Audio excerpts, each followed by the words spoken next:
บัดนี้เป็นครั้งที่ 41 วันที่ 20 เดือนธันวาคม พุทธศักราช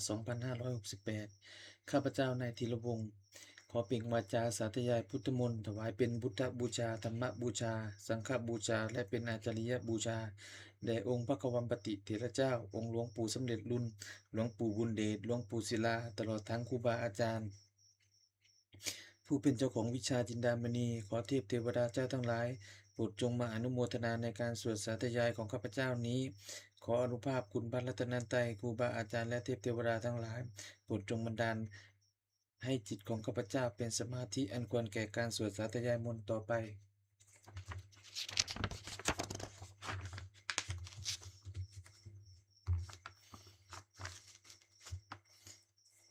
บทสวดชุมนุมเทวดาสมันตาจักรวาเลสุอัตตาคัจฉันตุเทวตา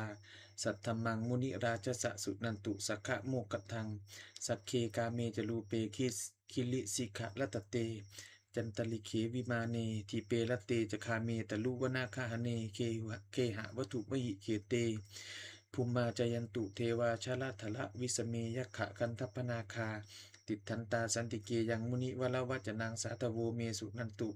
ธรรมสวนะกาโลอยัมปทันตาธรรมสวนะกาโลอยัมปทันตาธรรมสวนะกาโลอยัมปทันตา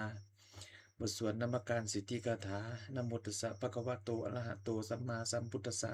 นะโมตัสสะภะคะวะโตอะระหะโตสัมมาสัมพุทธัสสะนะโมตัสสะภะคะวะโตอะระหะโตสัมมาสัมพุทธัสสะบทสวดสัจจกิริยาคาถานัตติเมสรนังอัญญังพุทโธเมสรนังวรังเอเตนะสัจวัชเชนะโสติเมโหตุสัพพทานัตติเมสรนังอัญญังธัมโมเมสรนังวรังเอเตนะสัจวัชเชนะโสติเมโหตุสัพพทานัตถิเมสรนังอัญญังสังโฆเมสรนังวรังเอเตนะสัจวัชเชนะโสติเมโหตุสัพพทา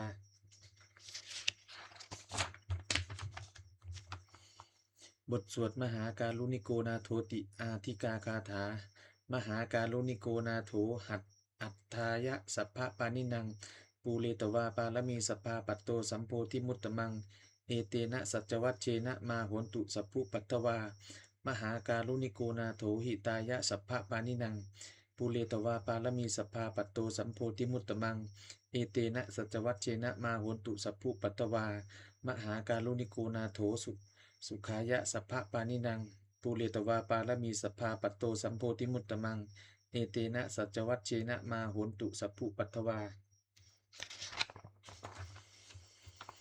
บทสวด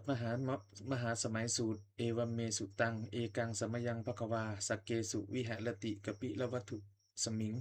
มหาวณีมหาตาภิกขุสังเคนะสัทธังสัทธิงปัญจมัตเตหิภิกขุสเตหิสัพเพเหวะอรหันเตหิทัสหิจโลกธาตุหิเทวตาเยพุยเยนิเยพุยเยนะสันนิปติตาโหนติ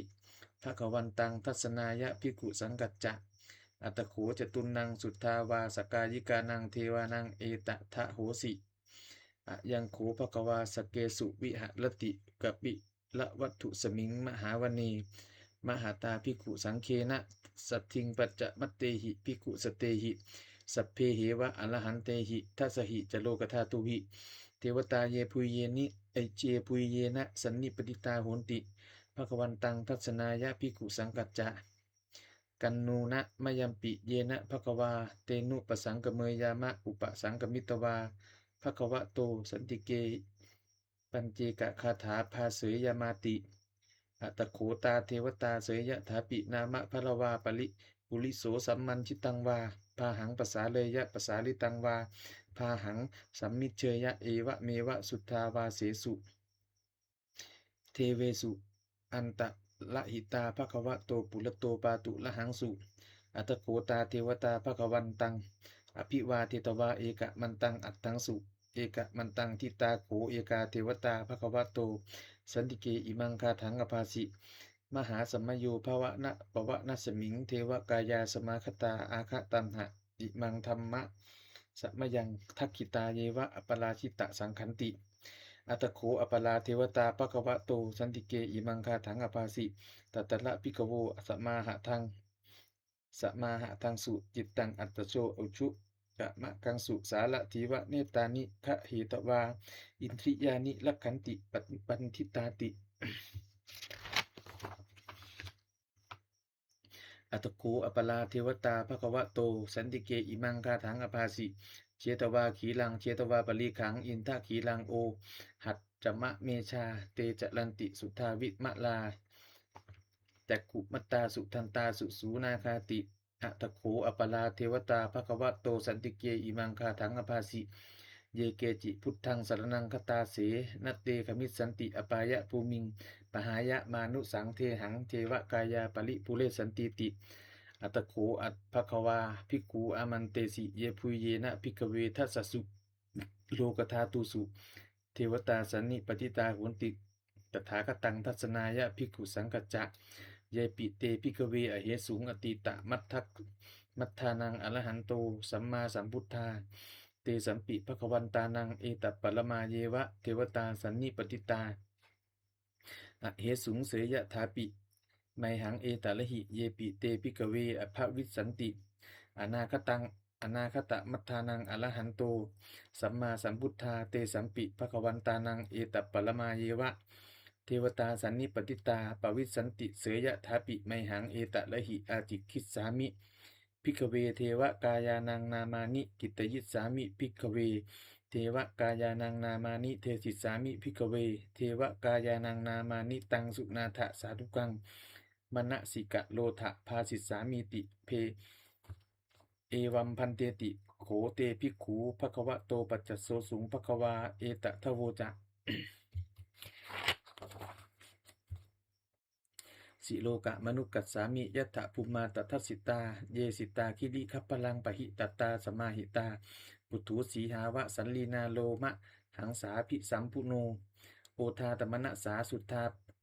วิปปะสันนะมนาวิลา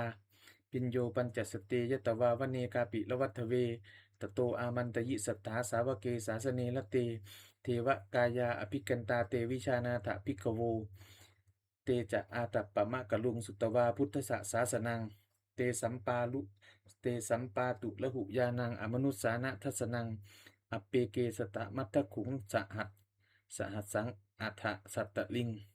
สตังเอเกสหัสสานังอมนุสสานะมัทธสุงอปเปเกนันตมัทธขุงทิสาสปาปุตตาหุง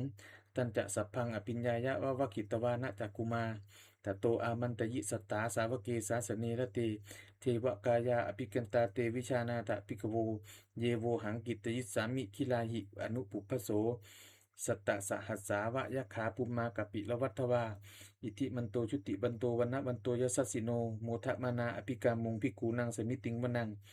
ชสหัสสาเหมวัตตายะขานานัตตวันิโนอิทิมันโตชุติมันโตวันนะวันโตยสัสสิโน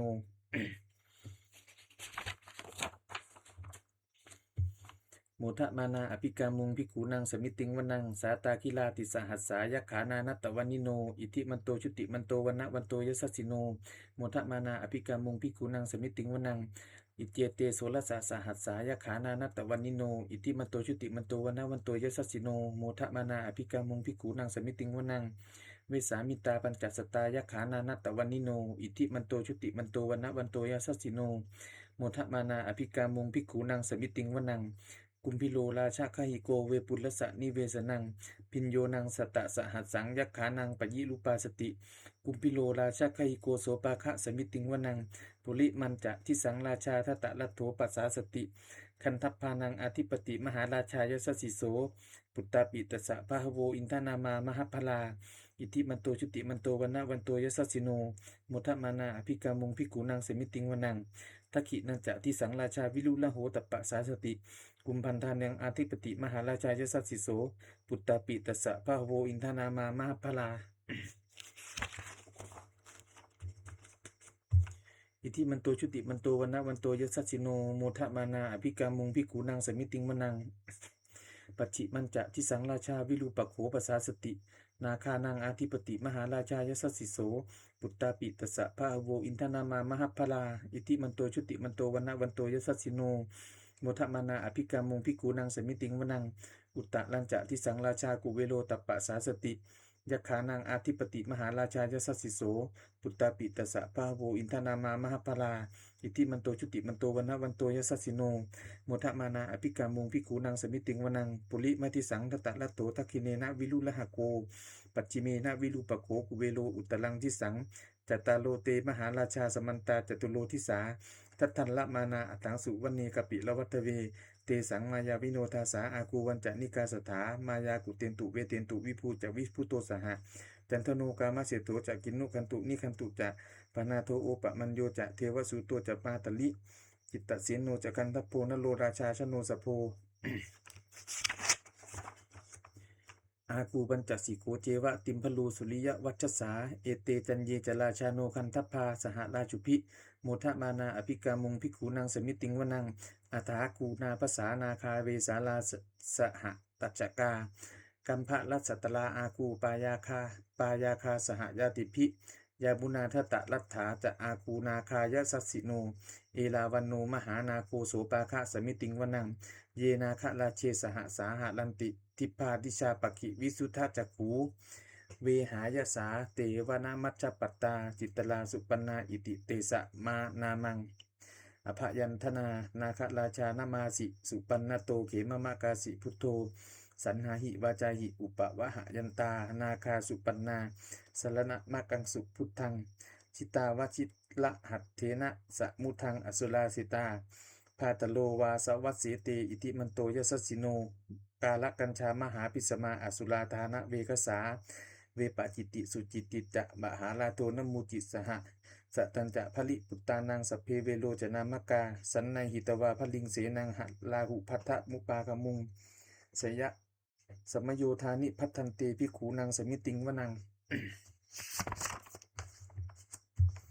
อาโปจะเทวาปัทวีจะเตโชวาโยตถาคมุงวลุนาเทวาโสโมจะยัสสสาสหะเมตตากรุณากายิกาอากูเทวาจะสัจสิโนทัสเสเตทัสสทากายาสเพนานัตตวันนิโนอิติมันโตชุติมันโตวันนะวันโตยัสสสิโนโมทะมานาอภิกามุงภิกขุนังสมิติงวนังเวนตูจะเทวาสาหลีจะอัสมาจะทุเวยมาจันทัสสูปนิสาเทวาจันทมากูปุลคิตาสุริยสูปนิสาเทวาสุริยมากูปุลคิตานักขัตตานิปุลคิตาอากูวามันทวะลาหกาวะสูนังวาสะโวเสโตสะโกปาคะปุลินทโตทัสเสเตทัสสตากายาสพเพนานัตตวันนิโนอิติมันโตชุติมันโตวันนะวันโตยัสสสิโนโมทะมานาอภิกามุงภิกขุนางสมิติงวนังอัฏฐาคูสหภูเทวาชาลามกิสิขาลิวะอลิทธกาจะโลชาจะอุมมาปุพะนิพาสิโนวลุนาสหธรรมาจะอัจจุตาอนายจะอเนชกา สุเลยะลุจิลาอาคูวาสวนีสิโนทัสเสเตทัสสทากายาสัพเพนานัตตวันนิโนอิทิมันโตชุติมันโตวันนะวันโตยัสสสิโนโมทะมานาอภิกามุงภิกขุนังสมิติงวนังสมนามหาสมานามานุสามานุสุตมาคิตาปตุสิกาอาคูมโนปตุสิกาอัฏฐาคูหันโยเทวาเยจโลหิตวาสิโนปาลคามหาปาลคาอากูเทวายัสสสิโนทัสเสเตทัสสทากายาสัพเพนานัตตวันนิโนอิทิมันโตชุติมันโตวันนะวันโตยัสสสิโนโมทะมานาอภิกามุงภิกขุนังสมิติงวนังสุกากลุมหาอรุณาอาคูเวคณสาสหะโอทาตะไคหาปาโมขาอาคูเทวาวิจักขณาสทามัตตาหาลากชามิสกาจะยัสสสิโนทนยังอาคาปชุนโนโยทิสาอภิวัสติทัสเสเตทัสสตากายาสัพเพนานัตตวันนิโนอิทิมันโตชุติมันโตวันนะวันโตยัสสสิโนโมทะมานาอภิกามุงภิกขุนังสมิติงวนังเขมิตาตุสิตายามากัตตกาจะยัสสสิโนสัมพิตกาลามาสิทธาโชตินามาจะอาสวานิมมานลติโนอากูอัฏฐาคูปละนิมิตาทัสเสเตทัสสทากายาสัพเพนานัตตวันนิโนอิทิมันโตชุติมันโตวันนะวันโตยัสสสิโนโมทะมานาอภิกามุงภิกขุนังสมิติงวนัง สัทเทเตเทวนิกายาสัพเพนานัตตวันนิโนนามันวะเยนะอาคันจุงเยจันเยสดิสาสหะปวุฒะชาติมัคคีลังโอขะตินนะมนาสวังทักเขโมขะตะลังนาคังจันทังวะอสิตาติตังสุปมาปรมัตโตจะปุตตาอิทธิมัตโตสหะสันนังกุมาโลติโสจะโสปาคะสมิติงวนังสหัสสะพัมมะโลกานังมหาพัมมาพิติตติอุปปันโนชุติมันโตพิสมากายโยยัสสสิโสทะเสถะอิสลาอาคูปัจเจกวะสวัตติโนเตสัญจะมัชฌโตอาคาหาดิโตปริวาลิโตเตจะสเพอภิกันเตสินเทเตเวสพัมมะเก มาละเสนาอภิกามิปัสสะกันหัสสะมันติยังเอทะคันหาถะพันทะถะลาเคนะพันทะมัตถุโวสมันตาปาลิวาเลทะมาโวมุนจิตตะโกจินังอิติตัตถะมหาเสโนกันหะเสนังอเปสยิปานินาตะตะละมาหัจจะกับสลังกัตตวานะเพระวังยะถาปาวุสโกเมโคธนะยันโตสวิชุโกตถาสัมตถาโสปัจจุทาวติสังกุโทอสยังวเสตันจะสัพพังอภิญญายะวะวกิตวานะจักกุมาตาโตอามันตยิสัทธาสาวกีสัสเนละเตมาละเสนาอภิกันตาเตวิชานาถะภิกขโวเตจะอาตัปปะมะกะลุงสุตวานะพุทธศาสนังวีตะลาเคหิปกามุงเนสังโลมัมปิอินชยุงสพเพวิชิตะสังคามาพยาติตายสสิโนโมนทันติสหภูเตหิสาวกาเตชเนสุตาติบทสวดจุลชัยยะปรกรณ์นะโมเมพุทธเตชะสาละตะนาตยะธรรมิกาเตชะปสิทธิปสีเทวานาลายะปละเมสุลาสิทธิพมาจะอินทาจะตุโลกาคัมภีลักขชาสมุทธาภูตุงคังคาจะสัพพมะชัยยะประสิทธิภวันตุเตชัยยะทลนีอุตตินาทีชัยยะกกุลละตนละนิสัยนิไลสายเสนะเมรุราชพลนาลชีชัยยะคัมภีละโสมพีนาเคนทนาคีปีศาจภูตากาลีชัยยะทุนนิมิตตาโลคีชัยยะสิงคีสุตตานมุขชาชัยยะวลุณมุขสาตาชัยยะจำปาทินาคะกุละกันถกชัยยะคัจจคนนตุลงสุกะละผู้ชงสีหะพยคาทีปาชัยยะวลุณมุขยาตาชิตะเสนาลีปุณสุทธินลดีชัยยะสุขาชีวีชัยยะทลนีตะเลสทาสุชัยยาชัยยะทลนีสารตินสตาชัยยะมังคลาลัญญาภาวเคชัยยะวลุณยักเขชัยยะลักขเสสุละพุชะเตชาชัยยะพัมเมนทกนาชัยยะราชาธิราชสัจชัยยะปัตวิงสปังชัยยะอรหันตาปัจเจกพุทธสาวังชัยยะมเหสุโลหะโหหะลินเทวาชัยยะพัมมาสุละโขชัยยะนาโกวิลุละหะโกวิลุปะโขจันทิมาลวิอินโทจะเวนะเตโยจะกุเวโลวลุโนปิจะอาคีวาโยจะปาชุนโหกุมาโลทัตตะรัตโกอัฏฐาลสะมหาเทวาสิทธิตาปัสสะอาทโย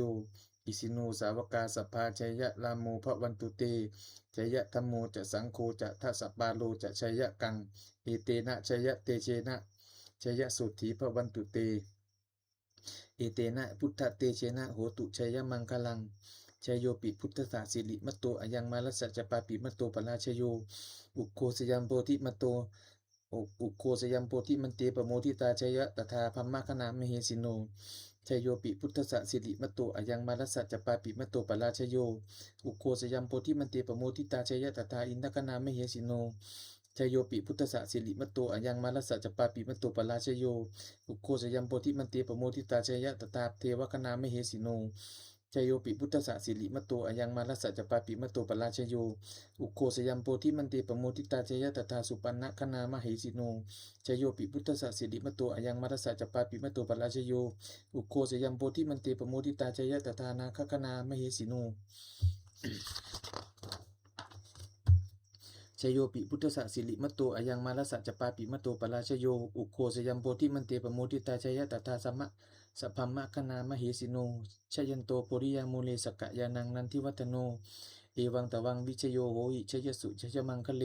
อปราชิตะปัลลังเกสีเสปทวิปุคะเลอภิเสเกสัพพะพุทธานังอัคคปัตโตปโมทติสุนักขัตตังสุมังคลังสุปภาตังสุอุทิตังสุขโนสุมุหุโตจะสุยิทังภัมมะจาริสุปัทกินังกายะกัมมังวาจากัมมังปัทกินังมโนกัมมังปณิทิเตปัทกินานิกตวานะละพันตเตปัทกินีเตอัฏฐรัตถาสุกิตาวิลุละหาพุทธศาสเนอโลคาสุกิตาโหทะสหสัพเพหิยติภิสุนันตุโพนโตเยเทวะอัสมิงฐานีอธิกตา ทีคายุกาสตาโหนตุสุกิตาโหนตุสัพพทาลักขันตุสัพพะสตานังลักขันตุชินะสาสนังยากาจิปัฏนาเตสังสัพเพปุเรนตุมโนละถา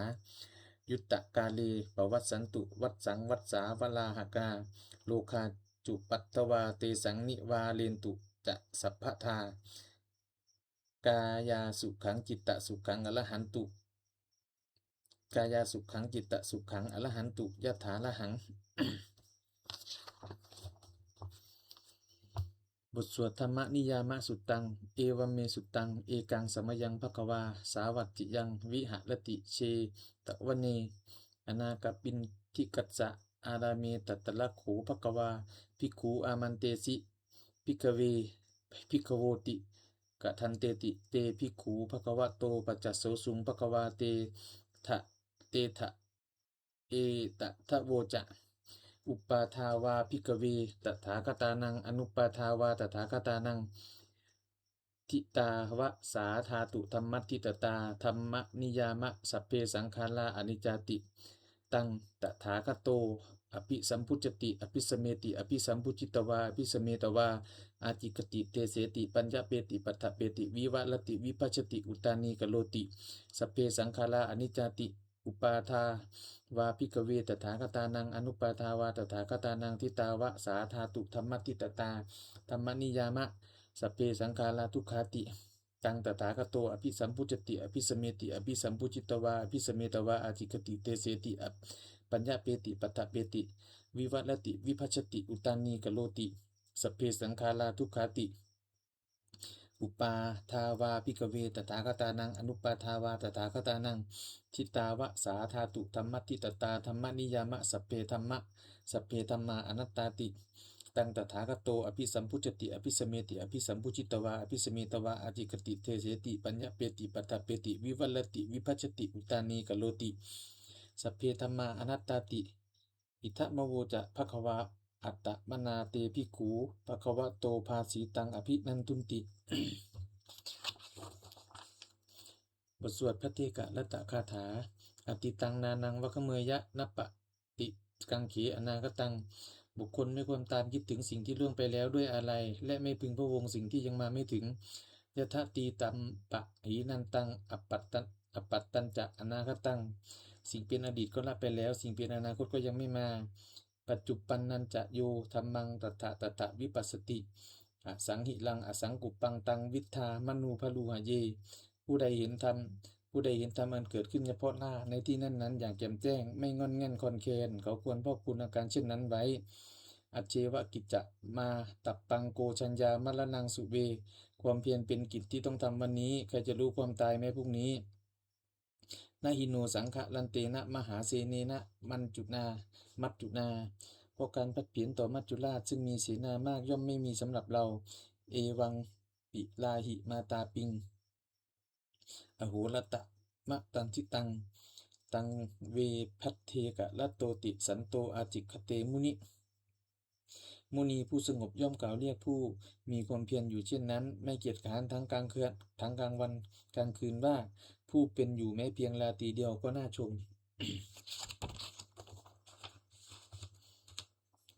บทสวดธรรมสังเวขะปัญจวิคณะ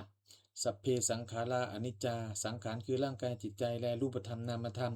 ทั้งหมดทั้งสิ้นมันไม่เที่ยงเกิดขึ้นแล้วดับไปมีแล้วหายไป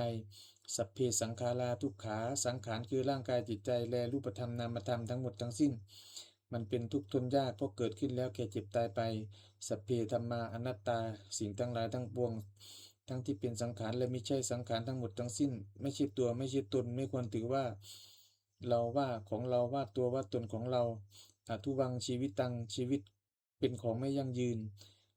ทุวังมรณังความตายเป็นของยั่งยืนอวสังมยามลิตัพพังอันเราจะพึงตายเป็นแท้มรณะปริโยสานังเมชีวิตตังชีวิตของเรามีความตายเป็นที่สุดรอบชีวิตตังเมอนิยตังชีวิตของเราเป็นของไม่เที่ยงมรณังเมนิยตังความตายของเราเป็นของเที่ยงวัตตะควรที่จะสังเวชอยังกายโยอจิลังร่างกายนี้ไม่ได้ตั้งอยู่นานอเปตะวิญญาโนขันธ์ปราศจากวิญญาณ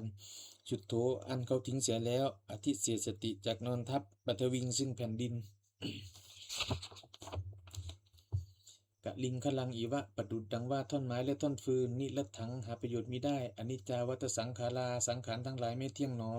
อุปาทวยธรรมิโนมีความเกิดขึ้นแล้วมีความเสื่อมไปเป็นธรรมดาอุปัชชิตวานิรุชันติขันธ์เกิดขึ้นแล้วย่อมดับไปเตสังวูปสโมสุโขความเข้าไปสงบระงับสังขารทั้งหลายเป็นสุขอย่างยิ่งสเปสัตตามะลันติจะสัตว์ทั้งหลายทั้งปวงกำลังตายอยู่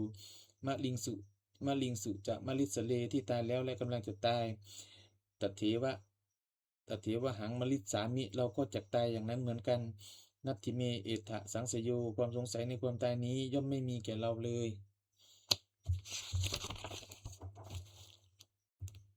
บทสวดเมตตายังกินจิกุศลังกัมมังสัพเพหิพเตหิกตังปุญญังโนอนุโมทันตุสุนันตุโพนโตเยเทวาอัสมิงฐาเนอธิคตาทีคายุกาสัทธาโหนตุสุขิตาโหนตุทุกขาปมุญจันตุมาตาปิตาสุขิตาโหนตุทุกขาปมุญจันตุสัพเพยาติกาสุขิตาโหนตุทุกขาปมุญจันตุสัพเพอายาติกาสุขิตาโหนตุทุกขาปมุญจันตุสัพเพปิสาสัพเพยัคขาสัพเพเปตาสุขิตาโหนตุทุกขาปมุญจันตุสัพเพอาจาริยุปัจชายะสุขิตาโหนตุทุกขาปมุญจันตุสัพเพนักขตาสุขิตาโหนตุทุกขาปมุญจันตุสัพเพเทวาสุขิตาโหนตุทุกขาปมุญจันตุสัพเพสามะตินังสมิชชันตุโบบทสวดบูชาหลวงปู่ทวดนะโมโพธิสัตโตอาคันติมายะอิติภควานะโมโพธิสัตโตอาคันติมายะอิติภควานะโมโพธิสัตโตอาคันติมายะอิติภควาปฏิทานคาถายาเทวตาสันติววิหารวาสินีทูเปคะเลโพธิคะเลตะหิงตาธรรมะทาเนนะภวันตุปูชิตาโสถิงกะโลนเตทะวิหารมันทะเลเทลาจะมัชชานวกาจะพิกขโวสารามิกาทานะปฏิอุปาสกาคามาจะเทคามาคามาจะเทสานิคมาจะอิสลาสัปปานะภูตาสุขิตาภวันตุเตชลาพุชาเยปิจะอันทะสัมภวาสังเสทะชาตาอัทโวปปาติกานินญานิกังธรรมะวลังปฏิจจเตสัพเพปิทุกขสะกะโลนตุสังขยังถาตุจิลังสตังธรรมโมธรรมัตถลาจะปุคลาสังโฆโหตุสมะโควะอัฏฐายะจะหิตายะจะอัมเหละคาตุสัทธัมโมสัพเพปิธรรมจาริโนวุทิงสัมปาปุเนยามะธัมเมอริยปเวทิเตปสันนาโหตุสัพเพปิปานิโนพุทธศาสเนสัมมาทาลังปเวชันโตกาเลเทโวปวัสสตุ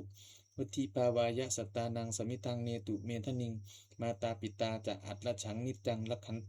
ติปุตตะกังเอวังธัมเมนะราชาโนปชังลักขันตุสัพพทา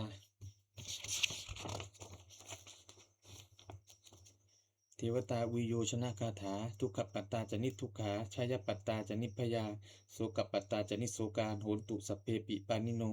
เอตาวตาจะอเมหิสัพพตังบุญญะสัมปะทังสัพเพเทวานุโมทันตุสัพพะสัมปติสิทธิยาทานังทัทันตุสัทธายะสีลังละขันตุสัพพตาภาวะนาภิลตาโหนตุคัจฉันตุเทวตาคตา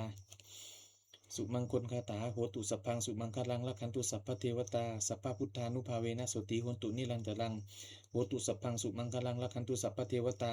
สัพพธรรมานุภาเวนะโสติโหตุนิรันตรังโหตุสัพพังสุมังคลังละคันตุสัพพเทวตาสัพพสังฆานุภาเวนะโสติโหตุนิรันตรังสัพเพพุทธาปรปัตตาปัจเจกานันจะยังพลังอรหันตานันจะเตเชนะละขังพันธามิสัพพโสสัพเพพุทธาปรปัตตาปัจเจกานันจะยังพลังอรหันตานันจะเตเชนะละขังพันธามิสัพพโส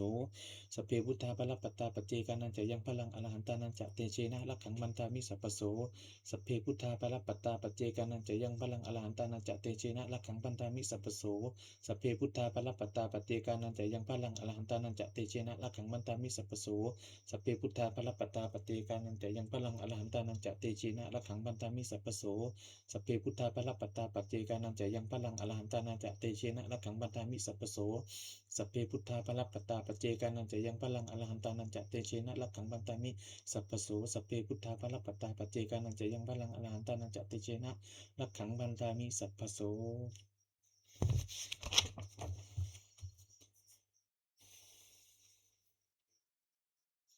ด้วยอำนาจแห่งบุญกุศลที่ข้าพเจ้าได้สวดสาธยายพระพุทธมนต์นี้